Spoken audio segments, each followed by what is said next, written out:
যারা বিদ্যুৎ অফিসের কর্মকর্তা কর্মচারী আছেন, আপনাদের অব্যাহত বিদ্যুৎ বন্ধ থাকতে হবে জনগণের সামনে।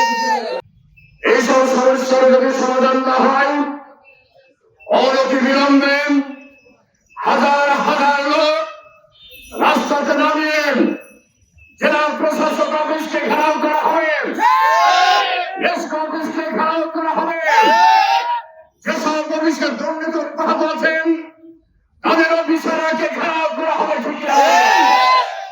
সেদিনকে জনরোষ তৈরি হবে, এটা আপনাদের পক্ষে সামাল দেওয়া কঠিন হয়ে পড়বে। তাদের পরিষ্কার ভাবে বলতে চাই, ডিজিটাল মিটারের নামে যে প্রতারণা, এটা আপনারা জানছেন, দেখছেন। এই প্রতারণা বন্ধ করুন। সংশ্লিষ্ট কর্তৃপক্ষকে অনন্ত মহিলাবন্ধন থেকে যে আন্দোলন শুরু হয়েছে, আন্দোলনের কাছে যদি গুরুত্ব না দেওয়া হয়, সারা বাংলাদেশের টেকটপ থেকে তেতুরিয়া, রংসা থেকে বছরিয়া পর্যন্ত আগুন জ্বলবে আন্দোলনের মাধ্যমে। আন্দোলনে আমরা দুর্নীতি মুক্ত করে ছাড়বো বাংলাদেশকে।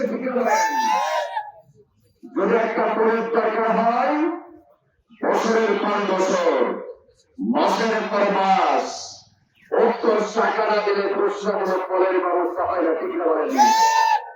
যারা বিদ্যুৎ অফিসের কর্মকর্তা কর্মচারী আছেন, আপনাদের অব্যাহত বিদ্যুৎ বন্ধ থাকতে হবে জনগণের সামনে।